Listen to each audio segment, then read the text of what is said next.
Harley Quinn is without a doubt one of the most recognizable comic book characters ever. Nowadays, she's one of the biggest pop culture icons in general, having appeared in multiple shows, movies, and video games. But her popularity actually grew very organically, since she first debuted in Batman the Animated Series in 1992 and didn't make her first appearance in mainstream DC Comics until 1998.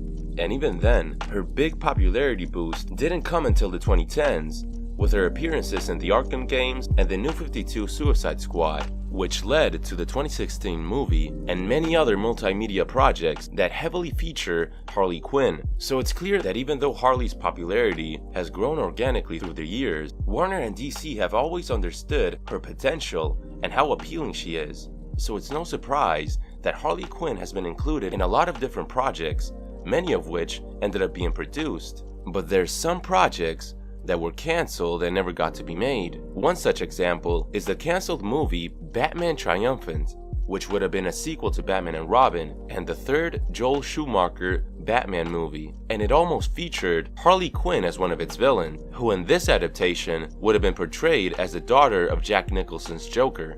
On the TV side of things, Harley Quinn would eventually get her very own animated series in 2019, originally streaming on the now-defunct DC Universe app, and later it moved on to Max, where it's currently airing. But Warner Bros. Has considered the possibility of a Harley Quinn solo animated show years before this happened. These designs have been circulating online for years now, and according to online rumors, they belong to a pitch made back in 2001 for an animated series starring Harley Quinn and Poison Ivy. And here we have some concept arts designed by Shane Glines, an artist with years of experience in Warner Bros. Animation and DC, having worked many times with Bruce Timm and Paul Dini. And you can see in these designs hints of the DCAU influence, but with a unique style that looks very good in my opinion. Shane Glines even worked on the Gotham Girls comics, which have a similar look to these designs. Ultimately though, the show never really got far from pre-production, since we don't have that many details about the show. I believe that Paul Dini and Bruce Timm always felt the character's potential for solo stories, and even a possible spin-off of her own. Episodes like Harley and Ivy and Harley Quinnade proved that ever since Batman the Animated Series, the writers have always experimented with letting Harley Quinn be the focus of the story.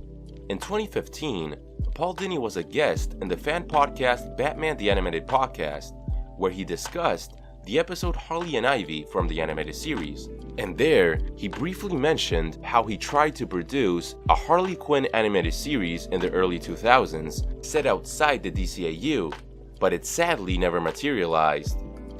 These characters are having fun. I would watch it. There's a sense of humor to it, not necessarily, and yeah, I would too. I tried that at one point, but didn't go for it. Was it for the in this animated series or like a separate universe? It was animated. It was something that I developed for a while, and ultimately it was not what Warner's wanted at the time, but it would have been fun. It would have been a little bit more extreme, but it would have spun those characters off into some of their own adventures. Oh man, so that would have been really fun. Well, you never say never. It may come back. Who knows? These things are cyclical. We have no confirmation that the character designs from Shane Glines originate from this project that Paul Dini was talking about in the podcast, but given that both were reportedly being worked on in the early 2000s, it's highly likely that they're related.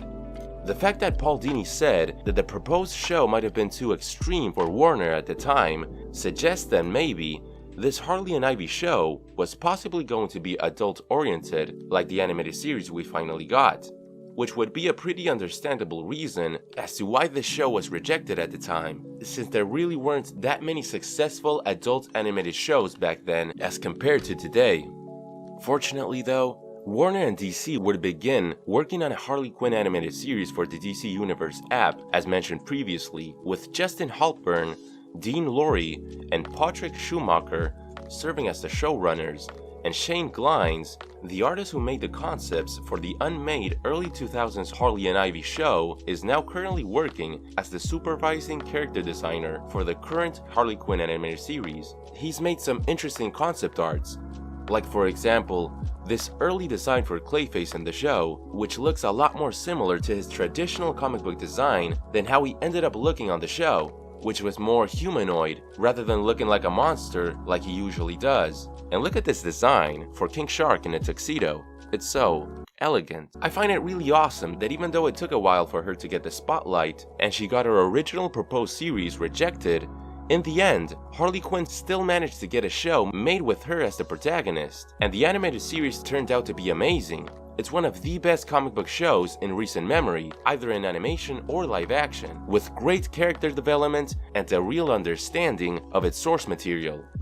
The animated series has managed to become so successful that reportedly there's a spin-off in the works that is going to star Kite Man as the show's protagonist. A 10-episode season has been ordered and is set to premiere on Max, and it'll feature Kite Man and his girlfriend Golden Glider acquiring Noonan's Bar, the place from the Harley Quinn show where the villains hang out, and it's been described as being like the sitcom Cheers, but with villains, with different guest characters showing up in each episode, like Lex Luthor and Bane, who has also been announced as a series regular, and also David Dastmalchian, the actor who played Polka Dot Man in the Suicide Squad, has also been reported to possibly appear on the spin-off. The show is reportedly going to be called Noonan or Kite Man Hell Yeah, but its official title is yet to be announced, as well as its full cast and premiere date. So here we have a spin-off of a spin-off, since Harley Quinn's animated series is technically a spin-off from the Batman mythos, since she's a villain from his Rogues Gallery. And now, a villain that appeared on her show will get his very own spin-off. And I just think that's neat. Very neat. Let's hope that the Kite Man series turns out as awesome as the Harley Quinn animated series turned out. And let's hope that season 4 of Harley Quinn is as great as the previous seasons have been. So let me know in the comments what you think. Would you have liked to see a Harley and Ivy show in the early 2000s? Or are you glad that things turned out the way they did and we got the 2019 show instead? And are you excited for the Kite Man spin-off? Let me know your thoughts in the comments below. And as always, thank you so much for watching.